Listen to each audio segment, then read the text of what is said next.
Bismillahirrahmanirrahim. Assalamualaikum warahmatullahi wabarakatuh. Selamat datang. Di kesempatan kali ini saya akan menjelaskan bagaimana penggunaan aplikasi SPSS untuk pengolahan data statistik deskriptif. Nah, namun sebelumnya perlu kita pahami dulu ya bahwa statistik ini secara umum terbagi menjadi dua. Ada statistik deskriptif dan juga statistik inferensial.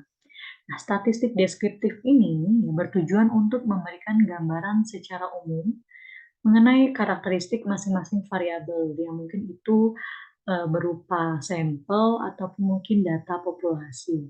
Nah, sementara untuk statistik inferensial biasanya ini menggunakan karakteristik masing-masing variabel yang sudah tergambarkan dari hasil statistik deskriptif ini, yang kemudian ini digunakan untuk menguji hipotesis dan juga menarik kesimpulan. Nah, biasanya statistik inferensial ini bertujuan untuk melihat contohnya seperti uji beda, uji korelasi, dan regresi seperti itu. Nah, kita tahu bahwa pengolahan data ini ya, terbagi menjadi dua. Ada manual data processing dan electronical data processing. Nah, kita sudah mempelajari bagaimana caranya mengolah data secara manual menggunakan rumus-rumus yang mungkin sudah kita pelajari bersama di pertemuan sebelumnya. Dan kali ini kita menggunakan pengolahan data electronical data processing, dan sebenarnya ini ada banyak sekali ya yang bisa kita gunakan, selain itu mungkin Excel atau mungkin SPSS yang akan kita bahas bersama hari ini, dan juga ada banyak lagi seperti JSP, Minitab, dan lain-lain. Nah, kita sudah mengetahui ya bahwa statistik deskriptif ini yang paling banyak digunakan yang untuk gambaran ya, menggambarkan karakteristik tadi ada dua. Yang pertama yaitu ukuran pemusatan data, mencari mean, median, dan modus, kemudian mencari range, standar deviasi, dan varians. Ini merupakan ukuran penyebaran data. Nah, di sini kita langsung saja menuju ke contohnya, seperti itu. Ini ada data mentah ya terkait dengan penelitian yang berjudul pengaruh minat terhadap apresiasi matematika. Jadi ada dua variabel di sini, ada variabel X sebagai minat siswa, kemudian variabel Y yaitu apresiasi matematika. Di sini ada 3 butir ya masing-masing variabel. Kemudian kedua variabel ini ditinjau berdasarkan gendernya. Nah, untuk data mentah mungkin bisa saya jelaskan seperti ini. Misalkan untuk responden pertama ya, gender dengan kode 1 ini adalah untuk laki-laki dan kode 2 ini adalah untuk perempuan.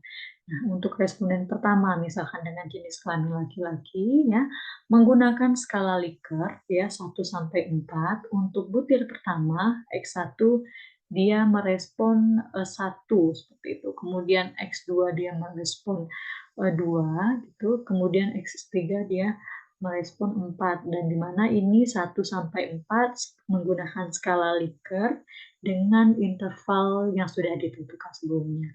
Nah, ini adalah data mentah yang kemudian akan kita coba analisis menggunakan aplikasi SPSS.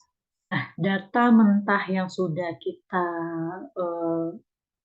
sajikan di dalam bentuk Excel ini, kemudian kita copy paste dulu ya untuk penamaan pada kolom ya, mulai dari gender sampai dengan variabel Y-nya.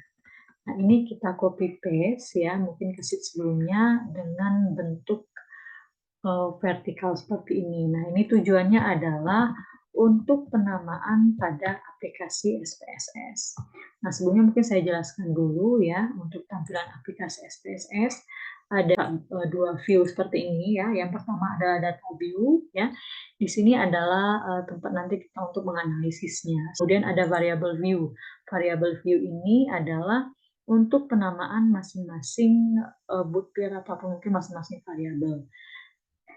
Ini kita copy, kemudian kita paste ya di sini. Nah, tampilannya seperti ini. Nah, setelah ini Sebelum kita memindahkan data mentah yang sudah kita susun di dalam Excel tadi, kita atur dulu ya, ini desimalnya kita bikin 0.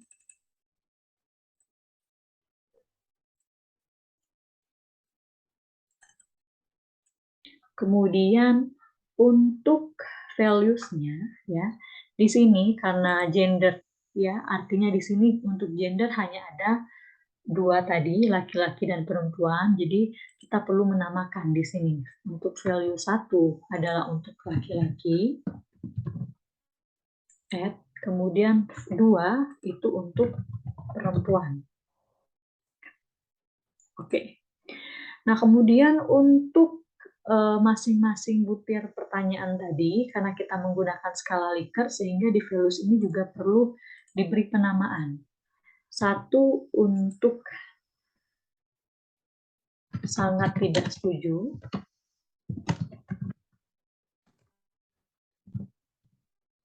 kemudian 2 untuk tidak setuju,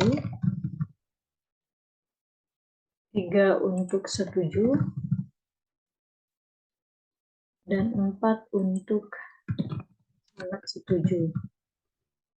Oke. Ini juga perlu kita lakukan hal yang sama ya untuk yang lain.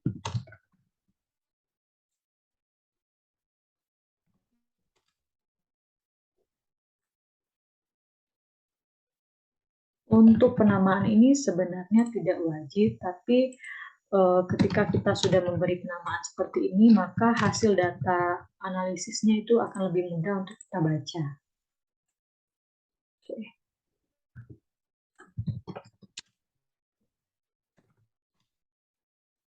Baik, nah setelah semua kolom value ini kita beri penamaan pada masing-masing butir, kemudian di kolom measure ini juga karena datanya merupakan data nominal ya, 1 untuk laki-laki dan 2 untuk perempuan, maka kita ubah di sini nominal. Setelah seperti ini, maka kita kembali ke tab data view ya. Di sini sudah ada penamaan pada masing-masing kolom ya. Setelah ini baru kita copy paste data mentah yang sudah kita siapkan tadi. Nah, di sini silakan kita mengcopy paste semua data mentah yang sudah kita sediakan ya.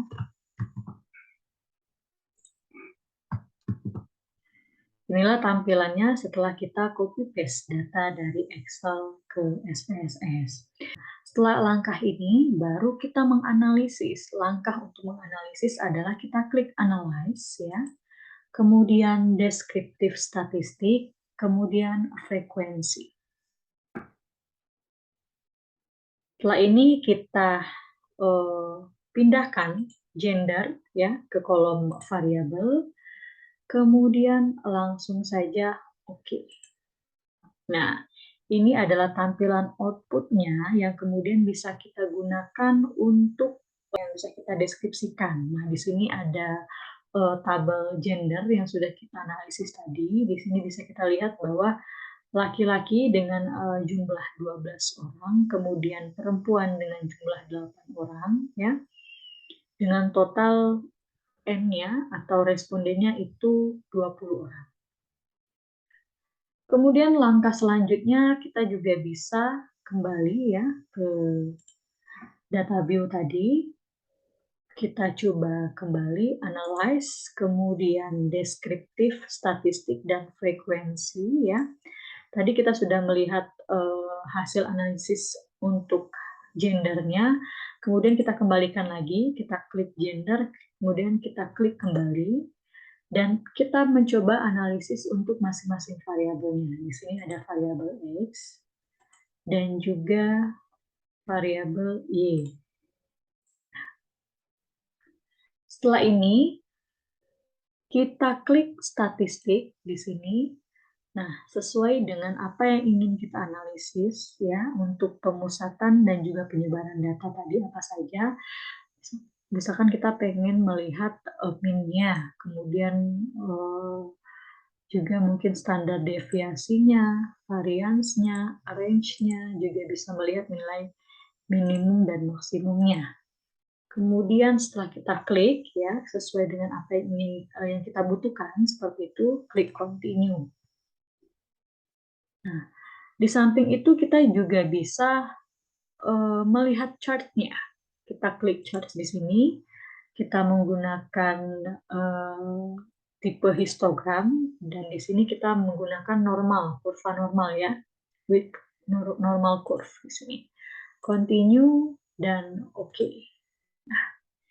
Inilah hasil analisis ya yang bisa kita interpretasikan. Di sini bisa dilihat ya, ada 2 variabel, variabel X ya tadi, minat siswa dan variabel Y yaitu apresiasi matematika. Nah, di sini dinyatakan ada jumlah N-nya, yaitu jumlah responden sebanyak 20, dinyatakan valid, ya. Kemudian dengan nilai rata-ratanya, yaitu untuk variabel X 7,15 dan variabel Y 7,05.